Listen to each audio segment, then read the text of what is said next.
안녕하세요. 수비를 읽어주는 자매직 조경자 마술사입니다. 언어의 온도, 이기주. 당신의 언어 온도는 몇 도쯤 될까요? 섬세한 것은 되게 아름답습니다. 그리고 예민합니다. 우리말이 대표적입니다. 한글은 점 하나, 조사 하나로 문장의 결이 달라집니다. 친구를 앞에 두고 넌 얼굴도 예뻐 하려다 실수로 넌 얼굴만 예뻐 라고 말하는 순간 서로 얼굴을 붉히게 됩니다. 언어에는 나름의 온도가 있습니다. 따뜻함과 차가움의 정도가 저마다 다릅니다. 온기 있는 언어는 슬픔을 감싸 안아줍니다. 세상살이에 지칠 때 어떤 일은 친구와 이야기를 주고받으며 고민을 털어내고 어떤 일은 책을 읽으며 작가가 건네는 문장에서 위안을 얻습니다. 용광로처럼 뜨거운 언어에는 감정이 잔뜩 실리기 마련입니다. 말하는 사람은 시원할지 몰라도 듣는 사람은 정서적 화상을 입을 수 있습니다. 얼음장같이 차가운 표현도 위태롭기는 마찬가지입니다. 상대의 마음을 돌려 세우긴커녕 꽁꽁 얼어붙게 합니다.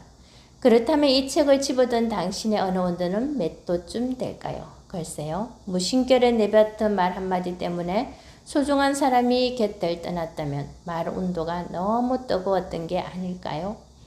한두 줄 문장 때문에 누군가 당신을 향한 마음의 문을 닫았다면 그 온도가 너무 차갑기 때문인지도 모릅니다. 어쩌면요. 일상에서 발견한 의미 있는 말과 글, 단어의 어원과 유래, 그런 언어가 지닌 소중함과 절실함을 책에 담았습니다.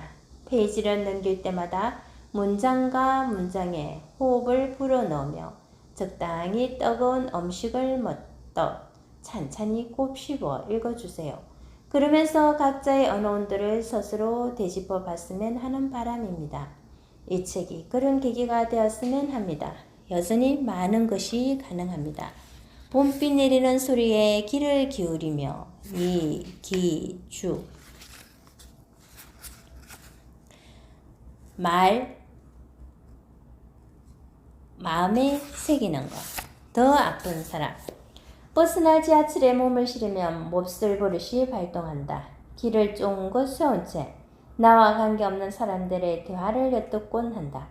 그들이 무심코 교환하는 말 한마디, 끈질기는 문장 한 줄에 절절한 사연이 도사리고 있을 것 같기 때문이다.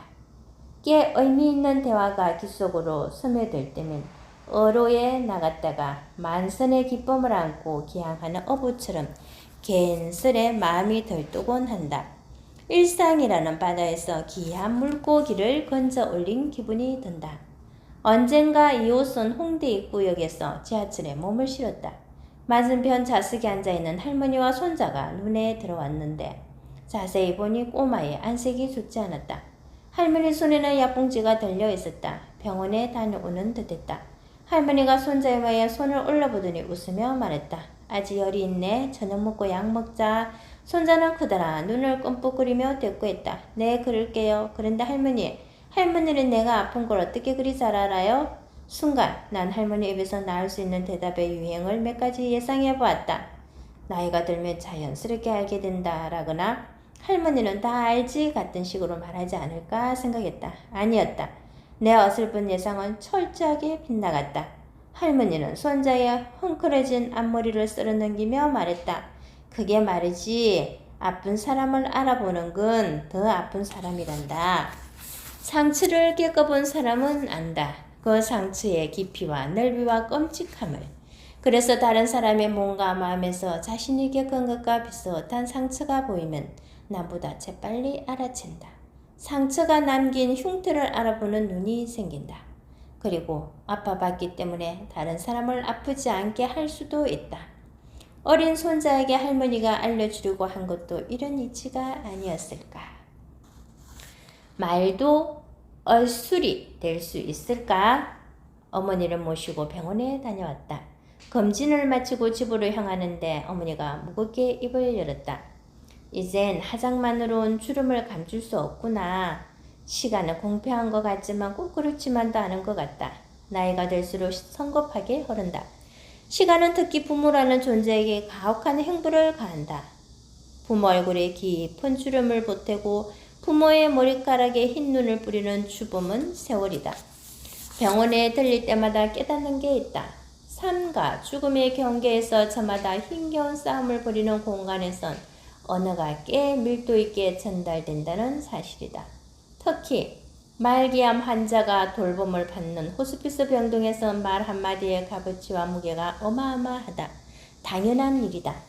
우리가 절박한 상황에서 눈과 귀로 받아들이는 언어는 잔잔한 호수에 던져진 돌멩이처럼 크고 작은 동심원을 그리며 마음 깊숙이 퍼져나가기 마련이니까.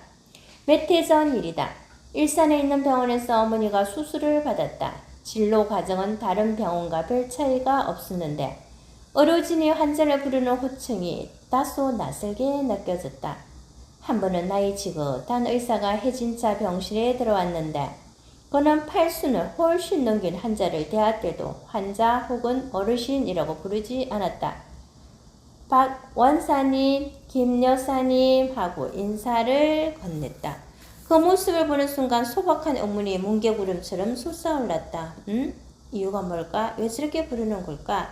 어머니가 퇴원하는 날 담당 의사와 이야기를 나눌 기회가 있었다. 내가 환자라는 호칭을 사용하지 않으시던데요 라고 묻자 그는 그게 궁금하셨어요? 하고 되물었다. 의사는 별걸 물어본다는 투로 신드렁하게 대답했지만 난 그의 설명을 몇 번이고 되씹어 음미했다. 환자에서 환이 아플 환이잖아요. 자꾸 환자라고 하면 더 아파요. 게다가 할머니, 할아버지 같은 호칭 싫어하는 분도 많아요. 그래서 은퇴전 직함을 불러드리죠. 그러면 병마와 싸우려는 의지를 더 굳게 다지시는 것 같아요. 건강하게 일하던 시절로 돌아가고 싶은 바람이 가슴 한쪽에 자리 잡고 있기 때문인지도 모르겠어요. 병원에서는 사람의 말 한마디가 의술이 될 수도 있어요. 사랑은 변명하지 않는다. 좌우봉원이라는 말이 있다. 좌우, 그러니까 주변에서 맞닥뜨리는 사물과 현상을 잘 헤아리면 권원과 만나게 된다는 뜻이다. 일상의 모든 것이 공부의 원천이라는 의미로도 풀이된다. 얼마 전 5호선 공덕역에서 생각지도 않은 깨달음을 얻었다. 사소한 장면 하나가 내 마음에 훅 하고 들어왔다. 퇴근 시간 콩나물 시루 같은 전동차에 가까스로 몸을 밀어 넣었다. 혹시나 했는데 역시나 있다. 빈자리가 없었다. 승객들을 둘러봤다. 절반은 고개를 푹 숙인 채 뭔가를 들여다보고 있었고 어떤 이들은 전화를 긁거나 동성한 사람과 왈짝짓걸 이야기꽃을 피우고 있었다.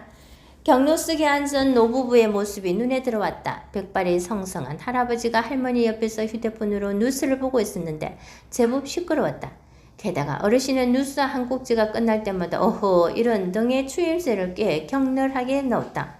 휴대폰에서 흘러나오는 앵커 멘트와 어르신의 목소리가 객차를 점령하다시피 했다. 그 모습을 지켜보던 할머니가 할아버지의 손등에 살포시 손을 얹으며 말했다.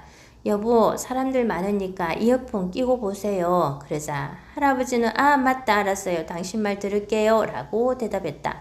그리고는 주머니에서 주섬주섬 이어폰을 꺼내더니 보일 듯 말 듯한 엷은 미소를 지으며 천천히 귀에 꽂았다. 일련의 동작이 마지못하는 행동은 아닌 듯했다. 그 모습을 보는 순간 당신 말 잘 들을게요 라는 어르신의 한마디가 내게에는 여전히 당신을 사랑하오 라는 문장으로 들렸다.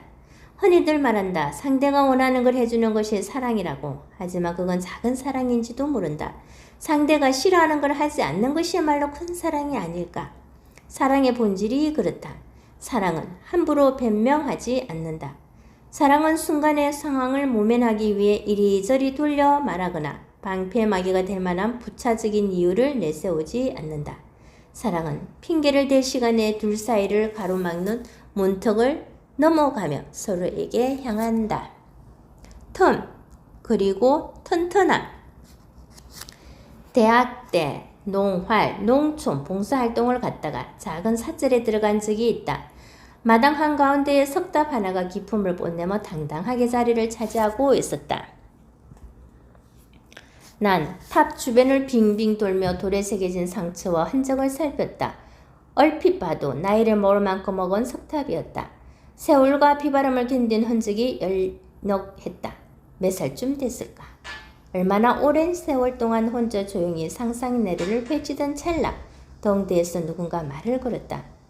얼마나 됐을 것 같나? 주지스님인 듯했다. 그는 하루에도 서너 번씩 마주치는 옆집 아이에게 안부 인사를 건네던 편안한 말투로 말을 이었다. 이곳에 있는 성물은 수백 년 이상 된 것들이 대부분이야. 참, 이런 탑을 만들 때 묘한 틈을 줘야 해. 네? 틈이라고 하셨나요? 그래. 탑이 너무 빽빽하거나 오밀조밀하면 비바람을 견디지 못하고 폭삭 내려앉아. 어디 탑만 그렇겠나? 뭐든 틈이 있어야 튼튼한 법이지. 스님이 들려준 설명이 건축학적으로 타당한지는 잘 모르겠으나 그 이야기를 듣자마자 그동안 내 삶에서 속절없이 무너져 내렸던 감정과 관계가 중마등처럼 스쳐 지나갔다. 돌이켜보니 지나치게 완벽을 기하는 과정에서 중심을 잃고 넘어지게 만든 대상이 셀 수 없이 많았던 것 같다. 텀은 중요하다. 어쩌면 채우고 메우는 일보다 더 중요한지 모르겠다. 다만 텀을 만드는 일이 어렵게 느껴지는 건 그때나 지금이나 매 한 가지다. 말의 무덤, 언총. 그런 날이 있다. 입을 닫을 수 없고 혀를 감추지 못하는 날. 입술 근육조 풀어져야 직성이 풀리는 날. 그런 날이면 마음 한구석에서 교만이 독사처럼 꿈틀거린다. 내가 내뱉은 말을 합리화하기 위해 거짓말을 보태게 되고 상대의 말보다 내 말이 중요하므로 남의 말꼬리를 잡거나 말허리를 자르는 빈도도 높아진다. 필요 이상으로 말이 많아지는 이른바 다언정이 도질 때면 경북 예천군에 있는 언총이라는 말무덤을 떠올리곤 한다. 달리는 말이 아니라 입에서 나오는 말을 파묻는 고분이다. 언총은 한마디로 침묵의 상징이다. 말이 흉흉한 일에 휩싸일 때마다 여러 문중 사람이 언총에 모여 기분 나쁘게 들릴지 모르겠지만 너를 시작하는 쓸데없는 말과 그쪽 걱정돼서 하는 얘기인데요 처럼 이웃을 함부로 비난하는 말을 한데 모아 구덩이에 파묻었다. 말 장례를 치른 셈인데 그러면 신기하게도 다툼질과 언쟁이 수그러들었다고 한다. 우린 늘 무엇을 말하느냐에 정신이 팔린 채 살아간다. 하지만 어떤 말을 하느냐보다 어떻게 말하느냐가 중요하고 어떻게 말하느냐보다 때론 어떤 말을 하지 않느냐가 더 중요한 법이다. 입을 닫는 법을 배우지 않고서는 잘 말할 수 없는지도 모른다. 그래서 가끔은 내 언어의 총량에 관해 고민한다. 다, 이, 실언으로 가는 지름길이 될 수 있다는 사실을 망각하지 않으려 한다. 그리고 종종 가슴에 손을 얹고 스스로 물어본다. 말 묻음에 묻어야 할 말을 소중한 사람의 가슴에 묻으며 사는 건 아닌지. 그냥 한번 걸어봤다. 버스 안에선 이런 때 보이는 어르신이 휴대전화를 매만지며 휴 하고 한숨을 크게 내쉬는 모습을 봤다. 어찌된 일인지 창밖 풍경과 전화기를 품가라 바라보기만 할 뿐 통화 버튼을 누르지 못하고 있었다. 10분쯤 지났을까? 어르신은 조심스레 전화기를 귀에 가져다 댔다. 우연히 통화 내용을 들었었는데 시집간 딸에게 전화를 거는 듯했다. 아비다 잘 지내? 한번 걸어봤다. 대개 부모는 특히 자식과 멀리 떨어져 사는 부모는 한번 걸었다는 인사말로 전화통화를 시작하는 경우가 많은 것 같다. 왜 그러는 걸까? 정말 일상이 지루하고 재미가 없어서 그냥 무의식적으로 아무 이유 없이 통화 버튼을 눌러보는 것일까 심심해서 그럴 리 없다. 정상적인 부모가 자식에게 취하는 모든 행동에는 나름의 이유가 있다고 나는 생각한다. 내 추측은 이렇다. 당신의 전화가 자식의 일상을 방해하는 게 아닐까 하는 염려 때문에 한번 걸어봤다는 상투적인 멘트를 꺼내며 말문을 여는 것은 아닐까. 행여나 자식이 아버지 지금 회사라서 전화를 받기가 곤란해요 하고 말하더라도 괜찮아 그냥 걸어본 거니까 라는 식으로 아쉬움을 드러내지 않으면서 덤덤하게 전화를 끊을 수 있기 때문은 아닐까. 그냥 그렇다는 말의 무게는 생각보다 무겁고 표현의 온도는 참으 따뜻하다. 그 말 속에는 안 본 지 오래됐구나, 이번 주말에 집에 들려주렴, 보고 싶구나, 사랑한다 같은 뜻이 오롯이 녹아있기 마련이다. 주변을 보면 속 깊은 자식들은 부모의 이런 속마음을 잘 헤아리는 듯하다. 그래서 그냥 한번 걸어봤다는 부모의 목소리를 듣는 순간 평소보다 더 살갑게 전화를 받는다. 전화기가 얼굴에 닿을 정도로 귀를 바싹 가져다 댄다. 거리에서 혹은 카페에서 그냥으로 시작하는 문장이 청아하게 들려올 때가 많다. 퇴근길에 부모는 그냥 그렇다는 말로 자식에게 전화를 걸고 연인들은 서로 그냥 목소리 듣고 싶어서라면 사랑을 전한다. 그냥이란 말은 대개 별다른 이유가 없다는 걸 의미하지만 굳이 이유를 대지 않아도 될 만큼 충분히 소중하다는 것을 의미하기도 한다. 후자의 의미로 그냥이라고 입을 여는 순간 그냥은 정말이지 그냥이 아니다. 여전히 당신을 염려하오. 업무 때문에 파주 출판 도시에 다녀왔다. 그곳 초입을 지날 때면 어렴풋하게 떠오르는 장면이 있다. 몇 해 전 봄을 알리는 비가 지나간 서산한 저녁이었다. 출판 도시에서 일을 보고 차를 몰아 차로에 진입했다. 어지럽게 널린 파편 사이로 찌그러진 석류차 몇 대가 보였다. 추돌 사고가 발생한 듯했다. 맨 앞 차량에서 허리가 조금 굽은 어르신이 걸어 나와 서는 다른 차량 운전자와 잠깐 얘기를 나눈 뒤 곧장 조수석으로 달려갔다. 성룡차의 파손 상태는 살피지도 않았다. 더 시급한 것이 아니면 더 소중한 것이 있었던 거다. 내 기억 속에 선명하게 각인된 건 그 다음 장면이다. 어르신이 내린 차량의 뒷좌석에서 작은 체구의 할머니가 몸을 웅크린 채 파르르 떨고 있었다. 잠시 뒤 어르신은 문을 열어 닫힌 다음 두 팔을 벌려 할머니를 살포시 안았다. 그 모습은 마치 세월이 흘러지만 난 여전히 당신을 염려하오라고 온몸으로 말하는 것처럼 보였다. 한 달쯤 지났을까? 마음이 통하는 지인들과 술자리를 가졌다. 시시콜콜한 일상 이야기를 주고받다가 안주가 떨어질 무렵 사랑에 관한 이야기로 주제가 옮겨갔다. 잡지사에서 에디터로 일하는 친구는 사랑에 빠지는 순간 불온한 상상을 하게 된다고 힘주어 말했다. 누군가를 좋아하면 상대의 낮은 물론이고 상대의 밤도 갖고 싶은 욕망에 사로잡히는 법이지. 때론 서로의 감정을 믿고 서로의 밤을 훔치는 확신범이 되려 하지. 그게 사랑일 테지. 철학 서적을 주로 기획하고 출간하는 출판사 사장은 이런 이야기를 보탰다. 흔히 말하는 썸이란 것은 좋아하는 감정이 있다는 확신과 의심 사이의 투쟁이야. 확신과 의심이 민물과 썰물처럼 교차하는 법이지.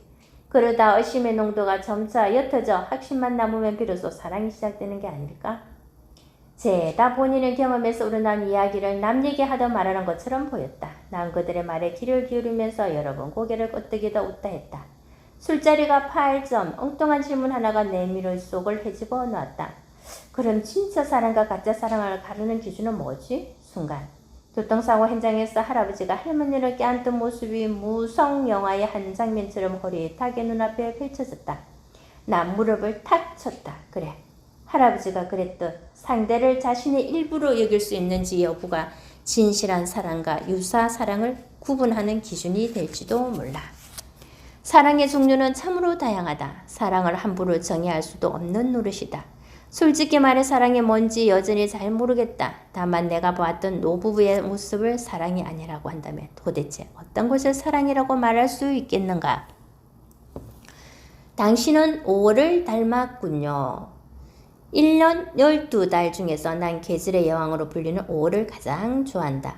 5월의 속성을 한 단어로 요약하면 잘하다가 아닐까 싶다. 5월을 뜻하는 메이는 그리스 신화에 등장하는 풍요와 정식의 여신 마이아에서 왔다. 5월이 되면 모든 게 쑥쑥 자란다. 들판에 곡식이 무럭무럭 자라기 시작하고 사람의 감정도 충만해진다. 몇 해 전 5월 한 여인을 향해 내 안에 숨어있던 수줍은 목소리를 끄집어냈다. 그 고백은 햇빛이 못 미치는 우물속 깊은 곳에서 순수한 수맥을 포올리는 일처럼 조심스러웠다. 난 엄밀하게 섬세하게 감정을 전달하고 싶었다. 표현을 고르고 고른 끝에 사랑해요, 좋아해요 같은 말 대신 당신 정말인지 5월을 닮았군요 하고 마른 침을 삼키며 고백했다. 물론 이는 영화 카사블랑카에서 험프리 보카트가 한 손에 와인잔을 들고 여주인공에게 들이댄 당신의 눈동자를 위해 건배라는 대사만큼이나 간질간질할 수도 있겠다. 하지만 난 진심이었다. 진심은 인간이 행하는 그의 모든 행위에 면죄부를 제공한다. 더군다나 사랑이란 감정은 언유와 무척 닮았다. 사랑이 싹트면 아무리 목석 같은 사람도 내 마음은 호수요식의 언륜적 문장을 습관적으로 동원해 연정을 드러내곤 한다. 마음이라는 종이 위에 시적인 표현이 시도 때도 없이 자라기 때문이다. 몇몇 작가들도 이야기하지 않았던가. 사랑은 메타포로 시작된다라고. 목적지 없이 떠나는 여행. 후배 녀석이 7년 넘게 사귄 여자와 실컷 싸우고 헤어졌다. 녀석은 그녀를 잊어야겠다는 핑계를 대며 지인들과 술을 마시는데 정확히 말하면 내게 술을 사달라고 했다. 얼큰하게 취하고 나서는 옛 여자친구 이야기를 꺼냈다. 망구, 불변의 진리가 떠오른다. 늘 술이 문제다. 중요한 건 평소 문학이나 드라마와는 담을 쌓고 사는 녀석의 입에서 이런 말이 튀어나왔다는 거다. 선배, 우린 목적지 없이 여행길에 올랐던 것 같아요. 목적지 없이. 녀석의 표현이 그랬다. 사랑이라는 확신이 있었기에 종착지를 정하지 않은 채 무작정 둘만의 여행을 떠났으나 어디선가 깊은 미궁으로 빠져들었고. 네, 안녕하세요.